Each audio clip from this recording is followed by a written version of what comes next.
All right, folks, welcome in to Pickaxe and Roll, brought to you by our good friends over at Superbook Sports. I'm your host, Ryan Blackburn at NBA Blackburn on Twitter, part of the Mile High Sports Podcast Network. And I'm here, certainly not excited. That would probably be the incorrect choice of words. I'm here to discuss the Denver Nuggets loss to the Philadelphia 76ers last night. Final score 126-121. This was a good game, and that's the most important aspect of this is that this delivered in every sense of the word for the NBA audience. Everybody, I think, that was watching this nationally, everybody that thought that we're going to get a show, they got a show. They got a show, and it just unfortunately came at the expense of the Denver Nuggets, which you never want to see if you're a Nuggets fan, but this was, again, I try to now view these things through a longer term lens, and I know in the moment it feels awful. And the good news is that there's always a game in the next 48 hours, except for this time, because now Denver fans get to sit with this for a couple days before having to play the Boston Celtics on Friday. So whoopee, super cool, but is what it is.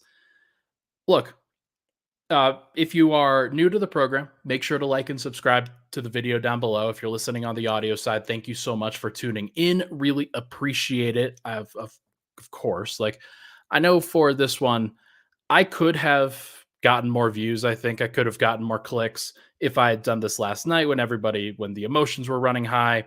That's never been what my podcast is about. And I'm just not I want to give you the best analysis and the best takes that I possibly can. And I'm still kind of half fan. I understand these things, and I want to try to balance those biases out with the understanding that, look, this was one game of 82. This was a really tough matchup on the road against a really, really good team. The point I made last night, these two teams are basically even. If you're just grading them from a regular season perspective, they match up really evenly across the board.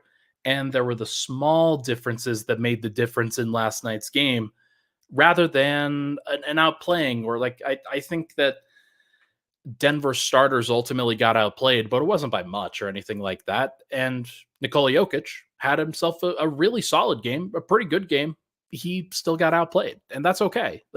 This is a road game at the beginning of a road trip, and the Nuggets will make up for it on the rest of the road trip. That's just how this is going to go.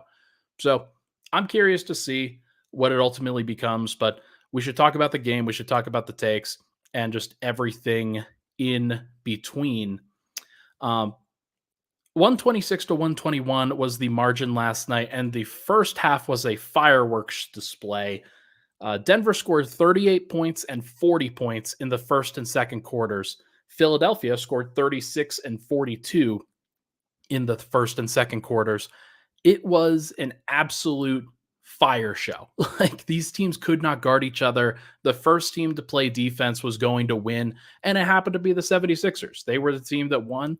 They were the team that generated the most looks. And honestly, though, I'll give Denver some credit. They held Philly to 21 points in the third quarter, and I thought the starters in that third had some really good plays. I thought Jokic, he played the passing lanes really well when he was rotating on the weak side. It took Denver a little bit, but there was a stretch at the end of the third quarter, right going into the bench stretch in the fourth, where I thought that Jokic was great. I thought that Aaron Gordon's defense on Joel Embiid, really, really good, or about as good as you could really expect. And then KCP, Reggie Jackson, Christian Brown, I thought they all contributed in positive ways on the defensive end, which is great because it took Denver 2.5 quarters to really figure out what the hell they were going to do with their defensive rotations. But then the fourth quarter rolls around, and Jamal Murray leading the second unit, leading the 4 bench guys, that did not work. It just didn't. And it's interesting to see the minutes distributions in this one. It's interesting to see the rotations. Philly really treated this like a playoff game. If you look at their rotations, they had one guy on the bench play above 20 minutes. They had another guy play 19, Paul Reed, their backup center, played 9, and Furkan Korkmaz was their 9th man, and he played 4 minutes. So Philly, like Maxey had 43 minutes, Embiid had 39, Harris had 38, Batum had 35. Like this was a game where Nick Nurse really, really valued getting the win, and they played their guys heavy minutes. Now, Denver, they also played their guys pretty heavy minutes. Murray played 38, Jokic played 38, Gordon played 39. Gordon, a sneaky MVP in this game for Denver, although he did miss 4 free throws. But both of these teams put their best of the best on the table. And for too long in the fourth quarter, I thought Denver did not have their best out there. I thought that Denver, for the first, I want to say 5 minutes of the fourth quarter, really struggled to generate good shots with Murray leading the second unit. And that to me was the biggest story of this game over anything else. And Denver tried different things on Embiid that didn't really work. Nothing really worked, obviously, if you look at Embiid's stat line. They tried different things from a rotational perspective, leaving Gordon out there on Embiid and playing Gordon basically the entire first and third quarters as a result. But that fourth quarter was where the game was lost. And Malone said it post-game. He said that he thought that like Denver did a good job in the Embiid minutes. They were +1 in the Embiid minutes. Jokic was a +1. They just lost the non-Embiid minutes, which you just can't have happen. And I thought that the interesting sort of breakdown of that was the Philly rotation, where you have Maxey out there, you have Tobias Harris out there. I'm not sure if they had Oubre out there, but they certainly had Marcus Morris and Patrick Beverley out there during that time, and maybe they had Paul Reed for a stretch in the minutes that Embiid didn't play.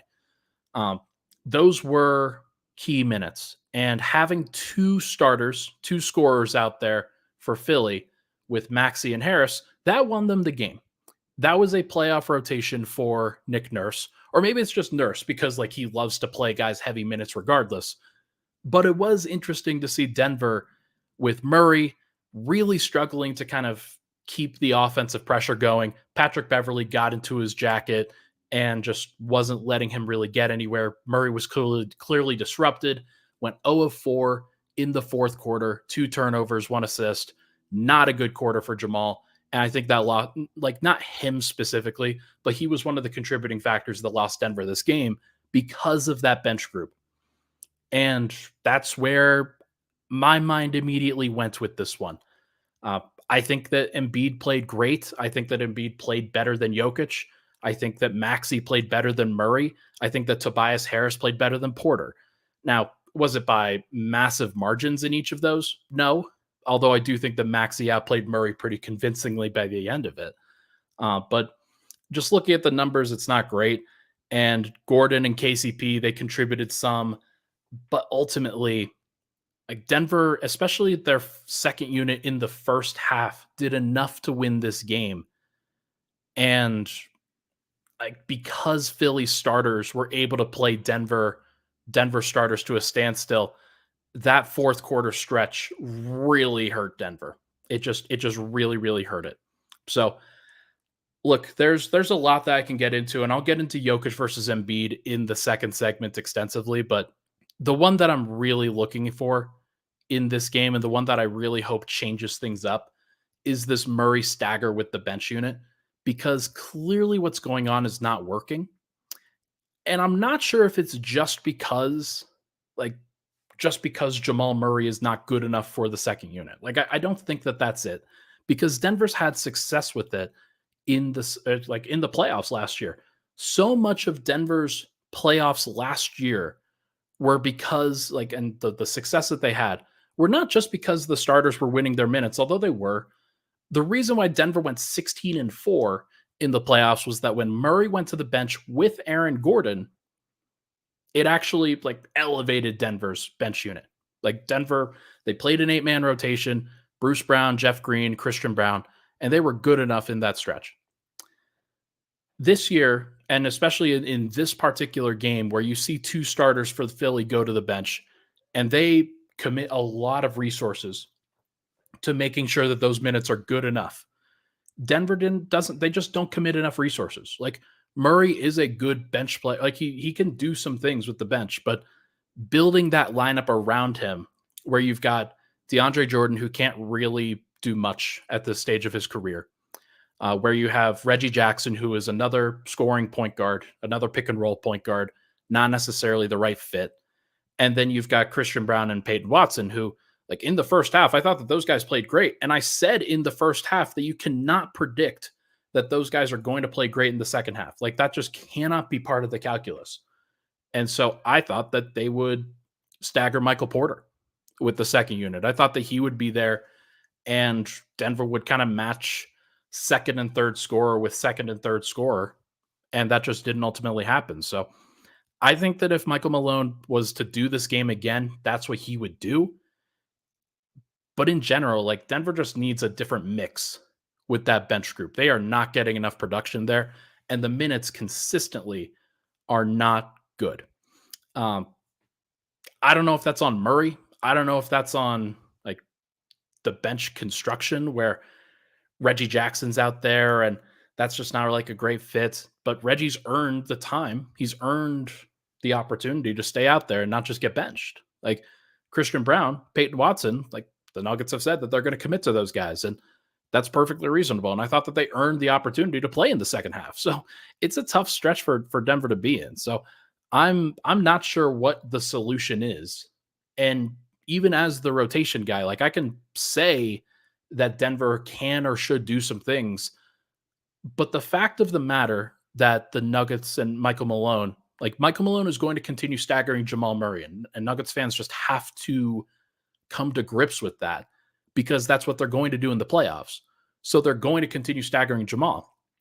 So in my opinion, Denver's got to come up with another solution for how they're going to build their bench lineup out, what they're going to do in those minutes, and how they can maximize that group a little bit better.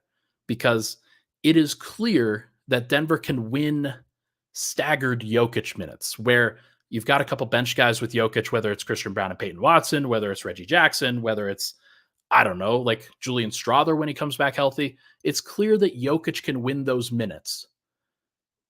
So why not put another starter with Murray on the second unit? It wouldn't be the worst idea in the world. So now, and I've also seen this from people. Astrid says, Malone is just asking too much from Jamal. Let Jackson run the second unit, but have MPJ. Like, isn't that asking too much of Reggie, though? Like, that's the thing is, like, I know that people think that that's going to be much better. It might, let's be honest. It might be, especially during the regular season. Like, that might be the best way for Denver to kind of get through it. But I do think that there will be enough games from the second unit where, yeah, you have Jackson run the second unit, and then he goes 1 of 8, has a couple assists, and then the Nuggets lose those minutes by 15 points, and we're still asking the same questions. I think Denver's just got to, they've got to add more talent to that second unit. And whether that is by trade, whether that is by rotation, I don't know what they'll do, but that's where I'm looking after this game. I think that's where Malone is looking too. So they're going to come up with some other solutions on this road trip, and they're going to have to do it fast because Boston is just as good, if not better, than Philly. And like, they're going to stagger their own starters. They stagger multiple guys, and I'm watching that, and I'm very curious to see how they do it. Let's take a break. When we come back, we're going to discuss Jokic versus Embiid a little bit more and just some sort of the ramifications from this matchup and what that looks like for Denver. But first, everybody, we're changing the game here, and you can win some money this season with Superbook Sports, the most trusted name in sports gambling with a direct line to Las Vegas. And now you can use promo code MILEHIGH, and you'll score up to $250 with their first bet bonus. Win or lose, Superbook will match your first bet up to $250 with promo code MILEHIGH. Download the Superbook Sports app, enter the promo code, and you'll get $250 courtesy of Superbook Sports. Visit superbook.com for terms and conditions. Gambling problem, call 1-800-GAMBLER. We'll be right back on Pickaxe and Roll.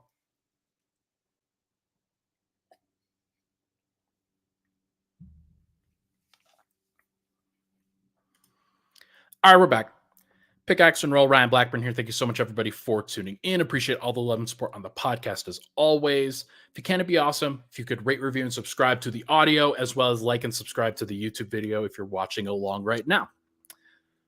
All right, let's now discuss Jokic versus Embiid.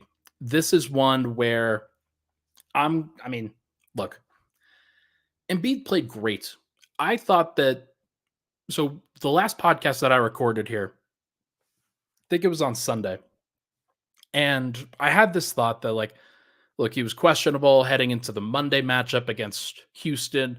Is he going to come back for that? Is he going to come back and then play a second night of a back-to-back against Denver? How's he going to handle this? How are the Sixers going to handle this? He's got some award considerations that he definitely has. And lo and behold, Embiid plays both of them and has 40 points in both. Like, credit to the big guy. Like, he absolutely earned some credit over the course of these last 2 days, in my estimation. Like, this is one of those things where, like, and then by the way, he still called Jokic the best player in the world post game. Like, credit to him. That is the way to win the presser. That's for sure.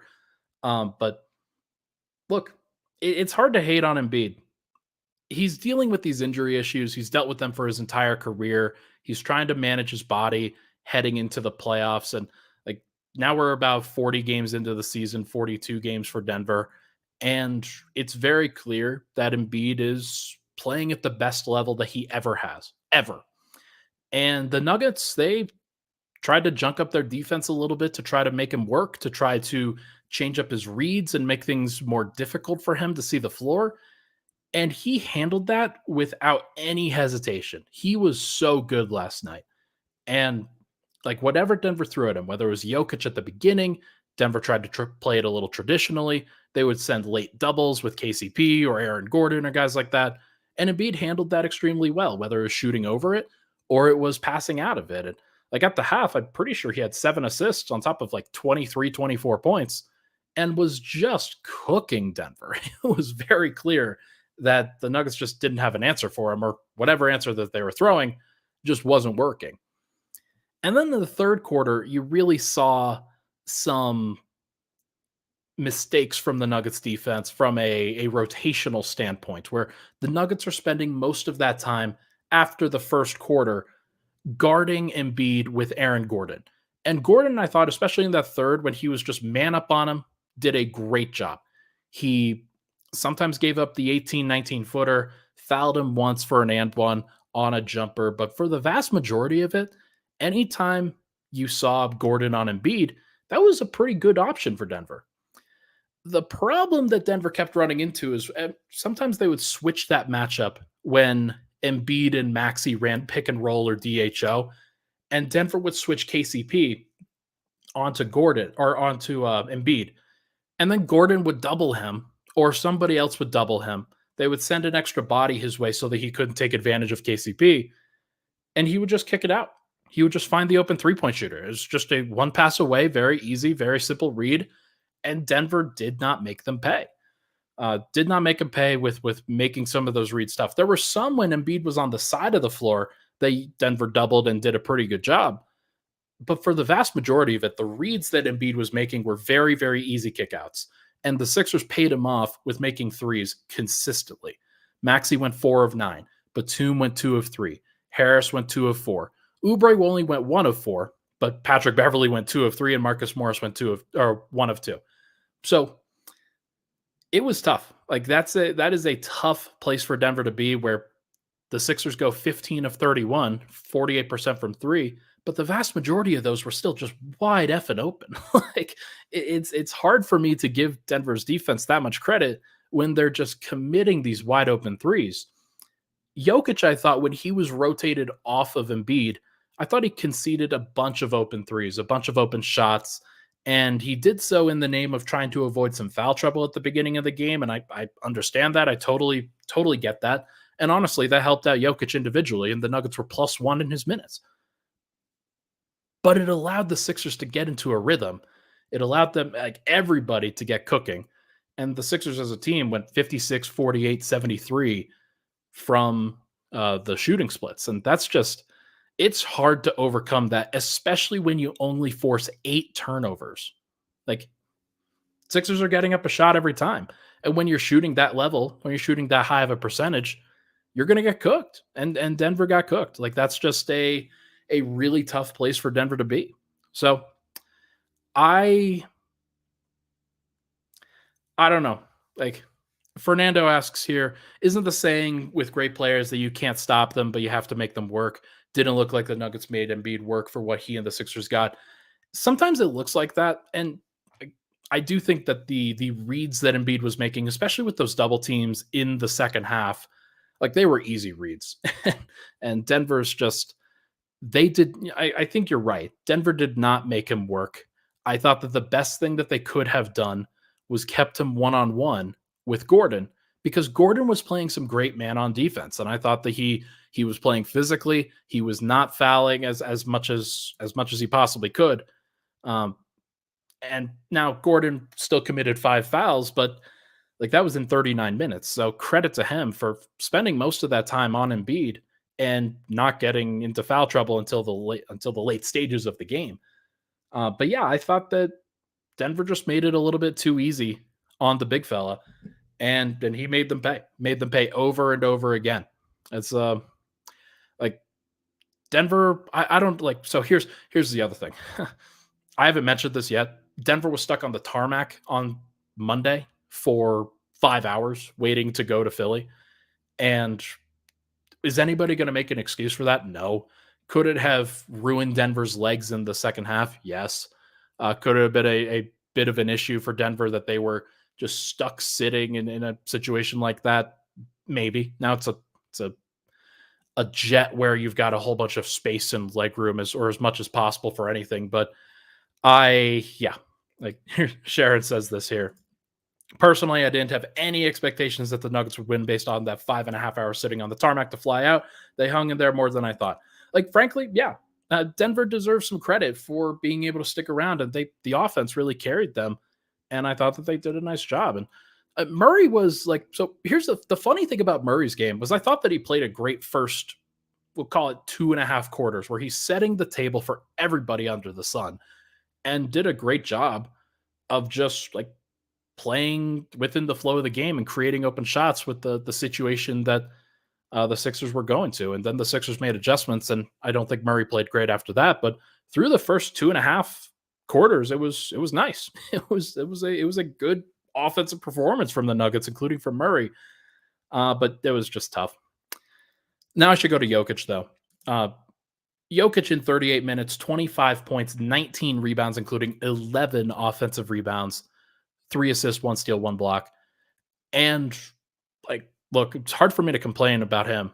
Like, there were only 3 guys that had a positive plus minus in this one: Jokic, Reggie Jackson, and Christian Brown. And to me, that was entirely based off of the late third quarter stretch where those guys were playing great defense together with Aaron Gordon manned up on Embiid, and then KCP also out there doing everything he could from a defensive perspective. It was a great defensive effort at that threshold, and that should have been the difference in the game. It should have been. It didn't ultimately end up that way, but I loved what Jokic did in a lot of those minutes. He was rotating, he was cutting off passing lanes, he was doing a nice job contesting when he was there, and then he grabbed some defensive rebounds. But more than anything in this game, I thought that he and Aaron Gordon, they combined for 14 offensive rebounds. Jokic had 11 himself, and was just putting so much pressure on the rim that like Embiid, I thought was going to foul out. I thought that based off of what was happening here, I thought he was going to foul out. Nicholas Batum was overwhelmed in many of those circumstances when they were switching those matchups and having Embiid on Gordon so that he could roam a little bit more, kind of like with Jokic. But Jokic, I thought, played a good enough game to win. I think that the matchup is a little bit different. There were a couple threes at the end of the game that Jokic took and missed. If he makes those, then maybe it's a little bit of a difference, but those are open threes. Those are ones that you want Jokic taking. He just missed them this time. And could that be because he's sitting on the tarmac? I don't know. But like, it was an unfortunate one that it ultimately had to come down to that. Yeah, no, I think that this was I said post game that I thought that Maxey outplayed Murray, Embiid outplayed Jokic, and Tobias Harris outplayed Michael Porter. I didn't think that was that controversial. Like, I thought that so Tobias Harris had 24 points on 10 shots. He was 8 of 10 from the field, 2 of 4 from 3, and 6 of 6 from the line, and had 4 assists, a steal, and 2 blocks. Porter was good. Like, he had 20 points on 6 of 12 himself, and then like 6 of those points came in the last like minute of the game or so, with the game really was decided before then. But credit to Porter for still shooting and still keeping Denver in it. But I don't know. Like, I thought that Embiid outplayed Jokic, if only marginally. Like, I'm not saying by a lot. I'm saying by the thinnest of margins. Maxey outplayed Murray by not so thin a margin. And then Harris outplayed Porter by, we'll call it somewhere in between those two. And look, sometimes that's going to happen. I'm not going to sit here and bemoan it. I don't think that anybody should, especially with the circumstances that they were. But yeah, it's just a tough place for Denver to be, and they will bounce back. Like, it's just how it is. It's how it's going to happen. But I think that this game is the first portion of the MVP race kind of going back into Embiid's favor. Embiid probably will play enough games this year in order to qualify. I don't know if he will. Like, if he rolls an ankle and then has to sit out another 3 or 4 games, then he may not be able to. So we'll just have to cross the bridge when we come to it, I guess. But he's already missed 10. The fact that he came back and played as well as he did in these last 2 was really impressive. I thought that Jokic acquitted himself pretty well. There were a couple of opportunities that he had to make some extra shots that could have like kept Denver in this one. But I mean, nobody's going to bemoan that. I thought he played just fine. And yeah, it was 2 teams that were really, really great going back and forth with each other. And it just ultimately didn't go Denver's way. So, look, it is what it is. These margins are very thin. And I think Denver, this is the first game of a road trip. So they've got to move on. All right, let's take one more break. When we come back, we're going to talk about ramifications for the rest of the road trip and talk about the Boston Celtics game on Friday just a little bit. But first, let's go to Scott DeHuff. Hey, what's up? It's DeHuff. I love to have fun. So tune into my podcast, DeHuff Uncensored. I give unfiltered takes on Denver sports, crazy news from around the world. Plus, you never know which one of my characters is going to swing by. Well, I hope one of them's your mother. Oh, Connery, Mama is always here for you. What in the blue heck is going on here? So subscribe and get ready to laugh to DeHuff Uncensored anywhere you find podcasts. Follow me on social media at DeHuff Podcast. All right, final segment, Pickaxe and Roll. Let's now go over the rest of the road trip for Denver. So they're 0-1 on the road trip. This was the defining road trip for the season. Before he left, Jamal Murray, we asked, hey, how would you evaluate the first 41 games of the season? He thought that they did pretty well, but this next road trip would be a big test. And so far, they through one game, not passing so far for Denver. Although this is, I would say that this is probably par for the course, because the Sixers are a really, really, really good team. They, especially in the regular season, they're going to be a team that is going to give a team like the Nuggets fits, where they've got some matchups for Denver that are really tough. And Philly is they're a good basketball team, especially when Embiid plays. So it was always going to be a tough one for the Nuggets to win. And then they had the circumstances pile up on top of that. That's just a tough one. So the Nuggets have 4 more games. They've got 4 more games that they've got to figure out. At Boston on Friday, at Washington on Sunday, at Indiana on Tuesday of next week, and at New York on Thursday of next week. So no back-to-backs. And they've actually got a couple days off here between Philly and Boston. And that might be the best thing for them, because it gives Denver a little bit of time to sit on it and be like, feel really bad about those circumstances, feel really bad about the way that one went. And it just wouldn't surprise me if the Nuggets come out, especially against a team like Boston that has not lost at home so far this year, I believe. Yes, Boston is 19-0 at home. Boston's going to give Denver hell of an effort. As long as their guys are healthy and Denver's guys are healthy, that is another potential finals preview. And we saw how Philly treated this last one. They were very, very into it, and they played a playoff rotation as a result. The Nuggets didn't play a playoff rotation. They played a hey, this is a tough regular season game kind of rotation. And it wouldn't surprise me if Denver just says, screw it. We're going to play a playoff rotation against the Celtics. We're going to play Jokic 40 minutes. We're going to play Murray 40 minutes. We're going to stagger Porter or Gordon with the second unit in addition to Murray. And we're going to try to get that one. I think that Denver, in order to feel great about this game or about this road trip, I feel like they have to split between Philly and Boston. Like, you can't just lose both of those. Like, unless you win the next three in pretty convincing fashion, I think you have to. Sorry if you can hear this cat behind me, by the way. He is just going crazy. If you are the Nuggets, you want to get at least one of these games, and Derek White will probably go for 40, just like 5-5-5-5-5-ish says.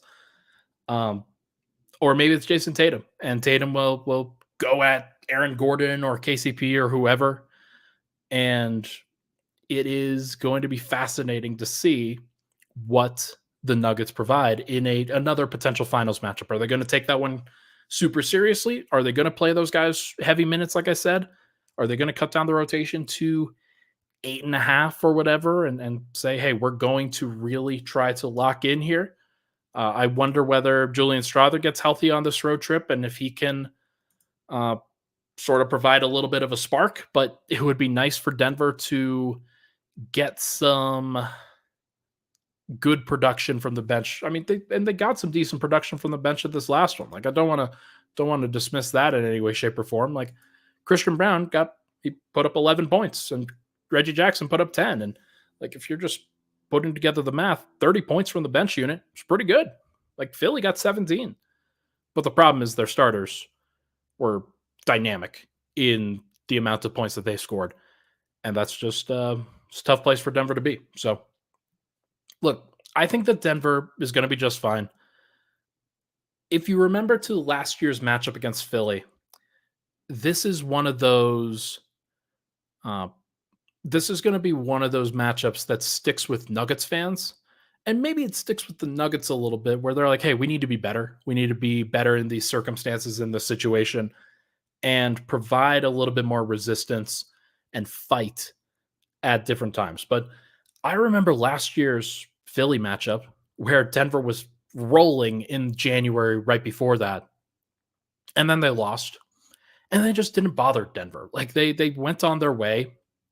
They went through a little bit of a lull with the health perspective, but they just rolled along, finish out the prior to All-Star break stretch pretty strongly. And then they came out at post All-Star break and wrapped up the 1 seed. Now, they're not going to be able to wrap up the 1 seed in March like they did last year, but I do think that they're going to be just fine. Their numbers are still better than they were last year, just in terms of the actual net rating that they have and how they're playing and how the starters are playing together, things like that. I just did an article on this that I posted yesterday that if you want to check out, like, Denver still got some circumstances that I think should be pretty positive. Didn't we get blown up in Boston last season? Yes, Denver has not won in Boston in a while, and it would be a pretty big deal if they did win in Boston.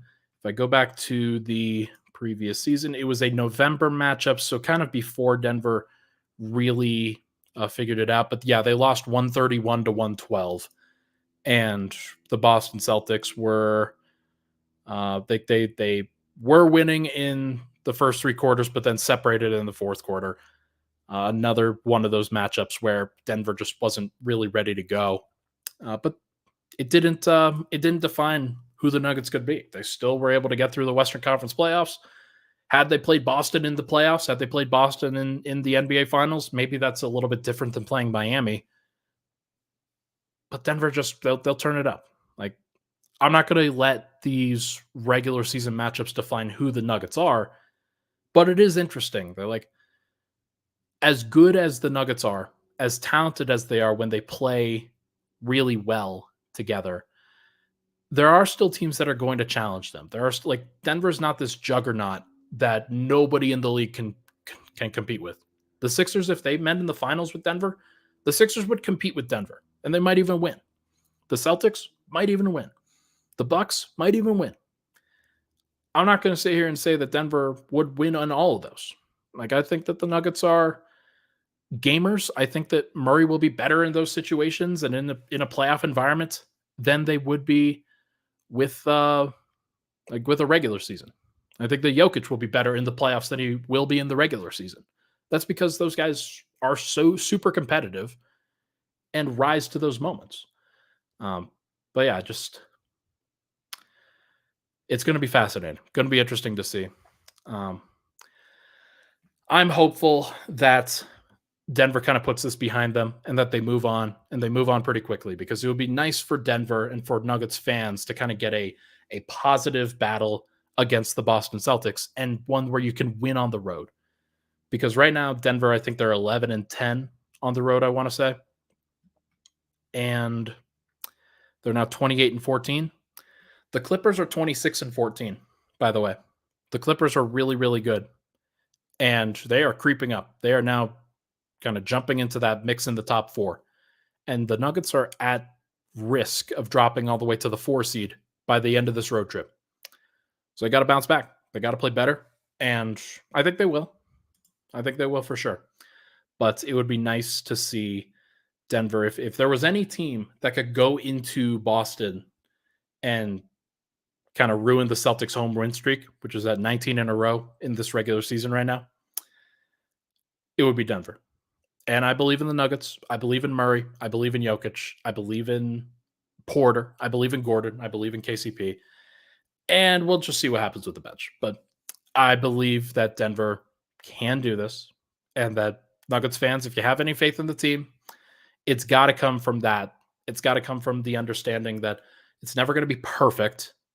And the most important thing that Nuggets fans can give to their players right now is that constant support, understanding the look. Regular season is really long, and you know what they're going to do in the playoffs.